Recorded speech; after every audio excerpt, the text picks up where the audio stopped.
Hello student, চতুর্থ শ্রেণীদের জন্য এই ভিডিওটি গণিত বিষয়ে আরেকটি নতুন প্রশ্ন সেট। এটা আলাদা প্রশ্ন সেট নিয়ে আলোচনা করব। ফাইনাল পরীক্ষার তোমাদের যাদের স্কুলে দেওয়া সাজেশনের সাথে মিলবে, ম্যাচ খাবে, তারা এই প্রশ্নটা দেখতে পারো, প্র্যাকটিস করতে পারো। কেমন ধরনের প্রশ্ন আসতে পারে সেটা নিয়ে কিছু তোমাদের সাথে আলোচনা করব। ভিডিও বড় হতে চলেছে, অঙ্ক বিষয়ে ভিডিওগুলো বড় হয়, বোঝাতে হয়, তাই তোমরা পুরো দেখবে, কেটে কেটে দেখবে না। যদি তোমরা স্কিপ করে দেখো তাহলে কিন্তু বুঝতে পারবে না, সেই জন্য সম্পূর্ণ ভিডিওটা দেখবে। একে দাগে আছে বন্ধনীর সঠিক উত্তরের ঘরে দাগ দিতে হবে। এখানে প্রত্যেকটা প্রশ্নের জন্য 1 নাম্বার করে থাকবে। ফুটবলের মতো আকারের জিনিসকে কি বলা হয়? ঘন, গোলক, কি বলে? গোলক বলা হয়। যেগুলো গোল থাকে সেটাকে গোলাকৃতি বলা হয়। ক্ষয়ের দাগে ত্রিভুজের 3টি বাহুর দৈর্ঘ্য অসমান, তাকে কি বলা হয়? বিষম ত্রিভুজ বলে। গয়ের দাগে দেখব দুটি সংখ্যার সাধারণ গুণনীয়ক কেবলমাত্র 1 হলে তাদের পরস্পর মৌলিক সংখ্যা বলে। ঠিক আছে, উত্তর মৌলিক সংখ্যা হবে। নিচেই কিন্তু দাগ দিতে হবে। ক্ষয়ের দাগে 100 সেন্টিমিটার 1 না 10 মিটার, কোনটা হবে? 1 মিটার। 2-এর দাগে যোগ করো, এটা যোগ করতে হবে। দেখো সবগুলো তোমরা বইয়ে পেয়ে যাবে। নেক্সট 2-এর দাগে যোগ করো, কি করতে হবে? কয়ের দাগে আছে 28 ক্রিগা 356 গ্রাম এবং 12 ক্রিগা 365 গ্রাম। তাহলে 28 ক্রিগা 356 গ্রামের সাথে 12 ক্রিগা 365কে বিয়োগ করতে হবে। তাহলে বিয়োগ করতে গেলে দেখো এখানে কিন্তু ছোট আছে আর নিচে বড় আছে, সেজন্য কি করতে হবে? এই ক্রিগার কাছ থেকে 1 নিতে হবে। এবার 1 ক্রিগা সমান সমান 1000 গ্রাম হয়। ঠিক আছে, এই 1 ক্রিগা যদি গ্রামে আসে, কনভার্ট হয়ে মানে ভেঙে হবে 1000। তাহলে 1000 প্লাস এখানে ছিল 356, তাহলে 1000 আর 356 টোটাল যোগ করলে হবে মানে 1356 হচ্ছে। তাহলে এই 1356কে 365 দিয়ে ভাগ করতে হবে, এটা কেটে দিতে হবে। তাহলে এখান থেকে এই যে দেখো 6 থেকে যদি 5 বাদ দেওয়া হয় তাহলে থাকে 1, আর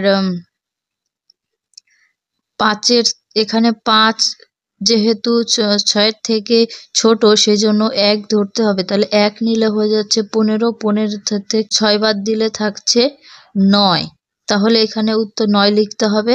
আর ওখানে ছিল হচ্ছে কত? 12 থেকে যদি 3 বাদ দেওয়া হয় তাহলে কত থাকে? দেখো 9 থাকে। ঠিক আছে, 9 থাকবে। তাহলে এখানে কত হচ্ছে? 951 গ্রাম। এবার এখানে 28 ছিল, 1 গ্রাম 1 ক্রিগা কমে গেল, তাহলে থাকলো 27। তাহলে 27-এর থেকে 12 বিয়োগ করলে কত হচ্ছে? 15। তাহলে উত্তর হবে 15 ক্রিগা। ক্ষয়ের দাগেটা দেখবো। ক্ষয়ের দাগে আছে 5 লিটার 800 মিলিমিটার আর 4 লিটার 207 মিলিমিটার। এটাকে যোগ করতে হবে। দেখো এখানে 7-এর 7 বসলো, 0 0, আর 8 আর 2 মিলে হচ্ছে 10। তাহলে 107 মিলিমিটার হচ্ছে। তাহলে এখানে 5 আর 4 যোগ করলে 9 লিটার হচ্ছে। এখানে দেখো 100 মিলিমিটার মানে 100 মিলিমিটার যখন হয় তখন কিন্তু 1 লিটারে কনভার্ট হয়। তাহলে 9 লিটার আগে ছিল, আর এখান থেকে 100 মিলিমিটার মানে 1 লিটার 1 লিটার যোগ হলো, তাহলে হলো 10 লিটার। তা এখানে লিখতে হবে 10 লিটার 7 মিলিমিটার। এটা হচ্ছে উত্তর। ঠিক আছে, তোমরা কি লিখবে? 10 লিটার 7 মিলিমিটার, এটা কিন্তু উত্তর। তারপরেরটা 3 দাগ আছে উৎপাদকে বিশ্লেষণ করে গুণ করতে হবে। দেখো উত্তর করা আছে। ক দাগে আছে 44 গুণ 15। ঠিক আছে, এটাকে উৎপাদকে বিশ্লেষণ করতে হবে। তাহলে আমি 15কে যদি উৎপাদকে বিশ্লেষণ করি, দেখো 15কে 3 দিয়ে যেতে পারে, 3 দিয়ে ভাগ করা যেতে পারে। 3 5 15, তাহলে আমরা কত পাচ্ছি? 5 পাচ্ছি, আর যাচ্ছে না, তাহলে দুটো উৎপাদক পেলাম, 15-র দুটো উৎপাদক পেয়েছি, আমি এটা লিখে দিলাম। আর কি করে বিশ্লেষণ করলাম সেটাও দেখিয়ে দিয়েছি। তাহলে 3 আর 5 হচ্ছে 15 উৎপাদক। তাহলে এই 44-কে 3 আর 5 দিয়ে গুণ করতে, আমি তোমাদের রাফে দেখিয়ে দিচ্ছি। 3 এর 4 12, 12 2, হাতে থাকলো 1, 3 এর 4 12, আর হাতের 1 হচ্ছে 13, তাহলে হয়ে গেল 32। তাহলে এখানে এই যে 132, এবার 132-কে আবার 5 দিয়ে গুণ করতে হবে। 3 5 দুগুণে 10, 10-এ 0, হাতে থাকলো 1, 3 5 15, হাতের 1 16, 16 6, হাতে থাকলো 1, 5 1 5, হাতের 1 6। দেখো 660 উত্তর হয়েছে। তাহলে উত্তর কি লিখতে হবে? নির্ণীয় গুণফল 660। ঠিক আছে, এইভাবে করতে হবে। আছে ক্ষয়ের দাগে 123 গুণ 12, 123 গুণ 12-কে কি করতে হবে? প্রথমে এই 12-কে উৎপাদকে বিশ্লেষণ করতে হবে। দেখো আমি করেছি, কিভাবে করতে হবে। এই 12-কে কত দিয়ে যেতে পারে? 2 দিয়ে যেতে পারে, মানে 6 দুগুণে 12 পেলাম। এবার 6 কত দিয়ে পাবো? 3 দুগুণ 6। ঠিক আছে, আর কিন্তু যাচ্ছে না। তাহলে কি কি 12-র কি কি উৎপাদক পেয়েছি? 2 2 3। ঠিক আছে, এই লিখেছি 2 গুণ 2 গুণ 3। হ্যাঁ, এবার এটাকে 12-র উৎপাদকে যেটা পেয়েছি সেটা দিয়ে গুণ করতে হবে। তাহলে প্রথমে 123-কে প্রথম 2 কে গুণ করতে হবে। 123-কে যদি 2 দিয়ে গুণ করা হয়, 3 দুগুণ 6, 2 দুগুণ 4, 2 1-কে 2, তাহলে পেলাম হচ্ছে 246। এবার 246-কে আবার 2 দিয়ে গুণ করতে হবে। তাহলে 246-কে 2 দিয়ে গুণ করলে 6 দুগুণে 12, 12 2, তারপরে হচ্ছে 4 দুগুণে 8, হাতের 1 9, 2 দুগুণে 4। দেখো 492 এখানে। আবার 492-কে 3 দিয়ে গুণ করতে হবে। তাহলে পেলাম 3 দুগুণে 6, 3 7, 3 নং 27, 27-এর 7, হাতে থাকলো কত? 2, 3 এর 4 12, আর হাতের 2 হচ্ছে 14। ঠিক আছে, এটা হচ্ছে উত্তর 1476, মানে 1476। এই দেখো উত্তর মিলে গেছে। নির্ণেয় গুণফল 1476। নেক্সট দেখবো 4-এর দাগে উৎপাদকে বিশ্লেষণ করে ভাগ করতে হবে। ঠিক আছে, আগে করেছি গুণ, এখন কিন্তু ভাগ করতে হবে। কয়ের দাগে আছে 252-কে 36 দিয়ে ভাগ করতে হবে। তাহলে আগে 36-কে বিশ্লেষণ করতে হবে উৎপাদকের মাধ্যমে। 36-কে যদি ভাগ করি, 36-কে কত দিয়ে যেতে পারে? 2 দিয়ে। 18 দুগুণে 36 হচ্ছে। ঠিক আছে, তাহলে 18 দুগুণে 36 হচ্ছে। আর 18 কি করে পাচ্ছি? 9 দুগুণ 18। তাহলে 9-কে 2 বার করে ভেঙে পাচ্ছি। আবার 9 কি করে পেলাম? 3 তিরিককে 9। দেখো, তাহলে 18-কে 2 দিয়ে গুণ করে পাচ্ছি, 9-কে 2 দিয়ে গুণ পেরেছে। তাহলে 36-এর গুণনীয়ক উৎপাদক 2 পেয়েছি, 2 পেয়েছি, 3 পেয়েছি, 3 পেয়েছি। ঠিক আছে, এইভাবে ভেঙে করতে হয়, আমি করে দেখিয়েছি। 2 গুণ 2, 3 গুণ 3। ঠিক আছে, এবার 252-কে 2 দিয়ে ভাগ করতে হবে। 252-কে 2 দিয়ে ভাগ করলে 126 হচ্ছে। দেখো 252-কে আমি ভাগ করে দেখাচ্ছি 2 দিয়ে। 2 অক্ষে 2, 5 নামলো, তাহলে 2 দুগুণ 4। এখান থেকে 1 মাইনাস হলো, 2 নামলো, তাহলে হচ্ছে 2 দুগুণ 6 দুগুণ 12, 6 বার পরে হয়েছে। ঠিক আছে, দেখো 126 হয়েছে। 126-কে আবার এই 2 দিয়ে ভাগ করতে হবে। 126-কে 2 দিয়ে ভাগ করলে হচ্ছে 63। তোমরা ভাগ করে নেবে রাফে। তারপরে 63-কে আবার 3 দিয়ে ভাগ করলে উত্তর হবে 21। 21-কে 3 দিয়ে ভাগ করলে 3 7 21, 7। উত্তর হচ্ছে 7, নির্ণেয় ভাগফল 7। ঠিক আছে, ক্ষয়ের দাগে 1330-কে 35 দিয়ে ভাগ করতে হবে। প্রথমে এই 35-কে উৎপাদকে বিশ্লেষণ করতে হবে। এই দেখো 5 7 35, 35-কে যদি আমরা দেখো 5 দিয়ে যায়, 5 7 35, আর যাচ্ছে না, তাহলে আমরা পেলাম 5 আর 7। এই 5 আর 7কে এই 1330 দিয়ে ভাগ করতে হবে। তাহলে 1330 দিয়ে আমি প্রথম দুটো একটা দেখিয়ে দিচ্ছি। বড় সংখ্যা দিয়ে 1330কে 5 দিয়ে ভাগ করলে তাহলে 5 দুগুণ 10, 2 বার পরে হয়েছে, এখানে 3 নামলো আর এখানে 3 নামলো, তাহলে 5 ছক 30, 6 বার পরে হয়েছে 30, 3 নামলো 0, আবার 5 ছক 30। ঠিক আছে, উত্তর কিন্তু কত হয়েছে? 266। এই যে 266, 266কে 7 দিয়ে ভাগ করতে হবে। 266কে 7 দিয়ে ভাগ করলে কত হচ্ছে? 3 7 21 পাচ্ছি। এটা বিয়োগ করলাম, এখানে 5 হবে 56, তাহলে 8 বার পরে হলো। ঠিক আছে, উত্তর কিন্তু 38 হয়েছে। দেখো নির্ণেয় ভাগফল 38। তারপরে 5-এর দাগে দেখব শূন্যস্থান পূরণ করো দুটি সরল রেখা একটি বিন্দুতে ছেদ করে। ঠিক আছে, ক্ষয়ের দাগে আয়তন ঘন বাক্সে সমতল আছে কটি? 6টি, তোমরা গুনে দেখবে। তারপরে গয়ের দাগে দৈর্ঘ্য মাপার জন্য স্কেল ব্যবহার করা হয়। ঘয়ের দাগে একটি রেখা বলের মতো গেলে তাকে কি বলা হয়? বক্ররেখা বলা হয়, মানে বেঁকা টাইপের হয়। তারপরে উমর দাগে আছে পাকা আম মাপার জন্য দাড়িপাল্লা ব্যবহার করা হয়, এটা। তারপরে দেখব 6 দাগে সরল করো। এখানে কয় দাগে আছে? 18/3।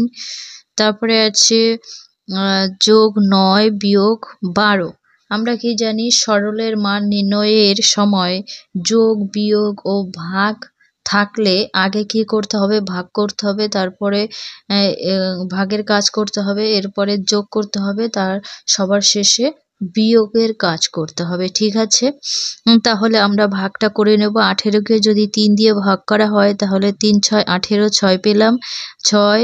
তারপরে এখানে যোগ দিতে হবে 9, 9 তারপরে বিয়োগ 12। ঠিক আছে, এটা পাতাবে। তারপরে কি করতে হবে? 6 আর 9 যোগ করতে হবে। 6 আর 9 যোগ করলে হচ্ছে 15, 15 আর 15 বিয়োগ 12, তাহলে 12 থেকে 15 থেকে যদি 12 বিয়োগ করা হয় কিন্তু পেয়ে যাবে 3, তাহলে উত্তর হবে নির্ণেয় ভাগফল 3। ঠিক আছে, নেক্সট দেখব ক্ষয়ের দাগে। ক্ষয়ের দাগে আছে 80/5 বিয়োগ 10 যোগ 8। তাহলে প্রথমে 80কে হচ্ছে 5 দিয়ে ভাগ করতে হবে। 5 ছক্কে 5, এখানে 3 নামলো 0 নামলো, 5 ছক 30, তাহলে আমরা পেয়ে গেলাম 16। ঠিক আছে, তাহলে 80কে 5 দিয়ে ভাগ করলে 16 পেয়েছি, বিয়োগ 10 যোগ 8, এটা পাতাতে হবে। তারপরে 16-র সাথে এই প্রথমে কি করতে হবে? আগে যোগের কাজ করতে হবে, একটু আগেই বলেছি, প্রথমে ভাগের কাজ তারপরে যোগের কাজ। তাহলে 16 আর 8 যদি যোগ করা হয় তাহলে হলো 24, 24 এবার বিয়োগ 10 দিতে হবে, তারপরে যোগের পরে বিয়োগ করতে হবে। তাহলে এখানে 16 আর 8 যোগ করে 24 হয়েছে, 24 আর এখান থেকে যদি 10 বাদ দেওয়া হয় উত্তর হবে কিন্তু 14। তোমরা বিয়োগ করে নেবে রাফে। 14, তাহলে নির্ণেয় ভাগফল 14 লিখতে হবে। তারপরে দেখব 7-এর দাগে। 7-এর দাগে কি আছে? নিচের প্রশ্নগুলি উত্তর দাও।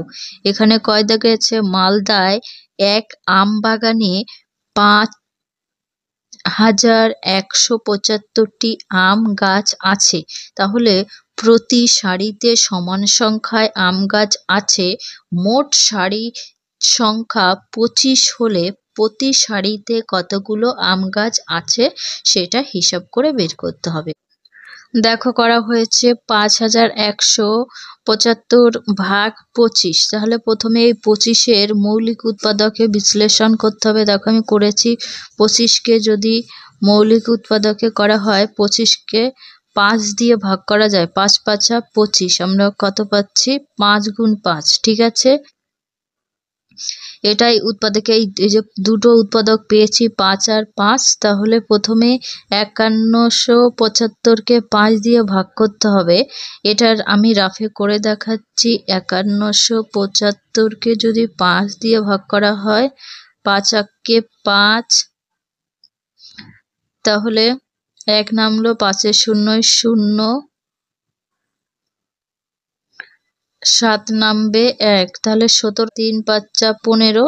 ঠিক আছে, এটা কিন্তু 15। তারপরে এখানে 2 নামলো আর 5, 25, 5 5 25। ঠিক আছে, তাহলে আমরা এখানে পেলাম 1035। দেখো 1035, 1035-কে আবার 5 দিয়ে ভাগ করলে 207 আসছে।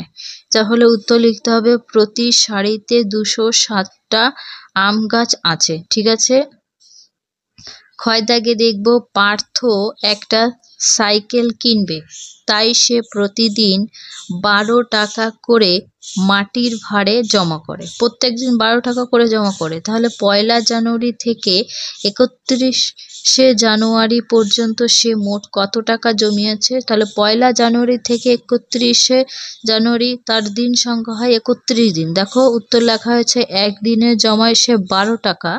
তাহলে 31 দিনে জমায় 31-কে 12 দিয়ে গুণ করতে হবে। তাহলে আমরা কি করব, এটা যদি মৌলিক উৎপাদকে বিশ্লেষণ করে করি তাহলে কিন্তু অঙ্কটা সহজ হবে। 12-কে মৌলিক উৎপাদকে বিশ্লেষণ করে 12 মৌলিক উৎপাদকটা কিভাবে করেছি সেটা দেখিয়ে দিই। 6 দুগুণ 12, তাহলে হলো 6 কি করে পেলাম? 3 দুগুণ 6, এটা উৎপাদক।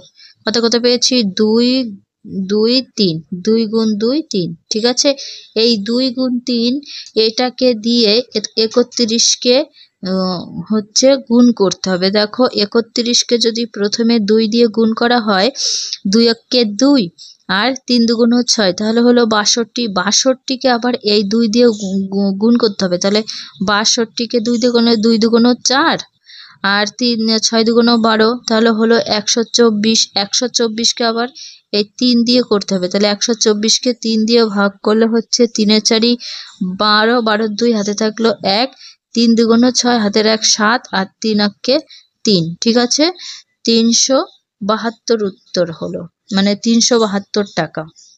দেখো আমি এইভাবে গুণ করেছি, তোমরা এরকম করে গুণ করে নিতে পারো।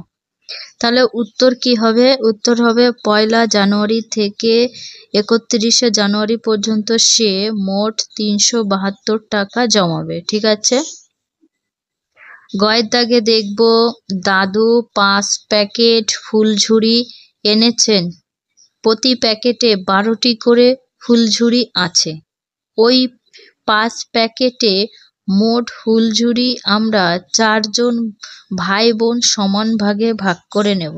মানে দাদু 5 প্যাকেট ফুলঝুরি এনেছে, কিন্তু প্রত্যেক প্যাকেটে 12টি করে ফুলঝুরি আছে। এখন বলা হয়েছে যে 5 প্যাকেটে তাহলে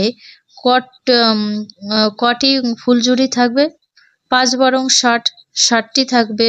এবং এখানে বলা হয়েছে 4 জন ভাই বোনে তাহলে সমান ভাগে যদি ওই 60টি ফুলঝুরি ভাগ করে নিই, তাহলে এক একজনে কটি করে পাবো সেটা দেখাতে হবে, প্রত্যেকটা কত করে ফুলঝুরি নেবে। দেখো উত্তরটা কিভাবে করতে হবে, আমি এটা তোমাদের বইয়ের ভাষায় লিখেছি। এক প্যাকেট ফুলঝুরিতে আছে 12টি ফুলঝুরি এবং 5 প্যাকেট ফুলঝুরিতে আছে, তাহলে 12-কে যদি 5 দিয়ে গুণ করা হয় 5 বরং 60 হচ্ছে। ঠিক আছে, আবার ওই 60, এই যে 60 পেলাম, 60টি ফুলঝুরি আমরা 4 জনের সমান ভাগে ভাগ করে নেব। তোমরা এটা লিখলেও হবে, না লিখলে হবে, লিখলে সব থেকে ভালো হয়। তারপরে তাই প্রত্যেকে নেব, তাহলে এই 60-কে আমরা 4 দিয়ে ভাগ করব, কারণ 60টি ফুলঝুরি আর নেব কয়জনে? 4 জনের। এবার দেখব প্রত্যেকে কয়জন করে পারে। তাহলে 60-কে যদি 4 দিয়ে ভাগ করা হয়, ভাগ এইভাবে করবে, 4-কে 4, এখানে 20 হলে তাহলে 4 5 20। ঠিক আছে, এই দেখো তাহলে উত্তর কিন্তু 15। তো প্রত্যেকে 15টি ফুলঝুরি নেবে। ঠিক আছে, আমি গণিতের ভাষায় করে দিয়েছি। 15 গুণ 5, তারপরে ভাগ, প্রথমে 15-কে 5 দিয়ে গুণ করতে হবে, 60 হবে, আবার 60-কে 4 দিয়ে ভাগ করতে হবে, তাহলে উত্তর আসলো হচ্ছে 15। এখানে কিন্তু 4 হবে, হয়ে গেছে 5। ঠিক আছে। ঘয়ের দাগে পুতুল মাসি 1 সপ্তাহে মোট 210টি কাগজে ঠোঙা তৈরি করেন। তিনি প্রতিদিন সমান সংখ্যক ঠোঙা তৈরি করলে একদিনে কতগুলো ঠোঙা তৈরি করবে সেটা বের করতে হবে। তাহলে 1 সপ্তাহে 210টি ঠোঙা তৈরি করেছে, তিনি তাহলে একদিনে কতগুলো করতে হবে সেটা বের করতে হবে। তাহলে 1 সপ্তাহ সমান সমান 7 দিন, সেটা লিখলে এবার সম্পর্কটা আমি এখানে লিখে দিয়েছি বইয়ের ভাষায়। সম্পর্ক এখানে 7 দিন এবং 7 দিনে টোটাল 210টি ঠোঙা তৈরি করেছে। তাহলে একদিনে কটি করতে হবে সেটাও আমাদের বের করতে হবে। দিনের পরিমাণ কমলে ঠোঙা কম পরিমাণ তৈরি করবেন, এটা আমি সম্পর্ক লিখেছি। ঠিক আছে। পুতুল মাসি 7 দিনে তৈরি করেন 210টি ঠোঙা, আর একদিনে তৈরি করেন, তাহলে 210কে 7 দিয়ে আমাদের ভাগ করতে হবে। আমি একটু ডিটেলসে করেছি। তাহলে 3 7 21 আর 0, 7 0 0 হয়ে গেল 30। ঠিক আছে। ভাগটা কিভাবে করতে দেখিয়ে দিয়েছি। এবারে হবে 30টি ঠোঙা তৈরি করেন। উত্তর লিখতে হবে তিনি একদিনে 30টি ঠোঙা তৈরি করতে পারবেন। এটা হচ্ছে উত্তর। একদম সহজ, ভাগ করে নেবে।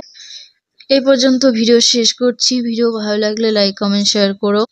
আজকে যদি চ্যানেল নতুন হয়ে থাকো তাহলে চ্যানেলটিকে সাবস্ক্রাইব করার অনুরোধ রইল।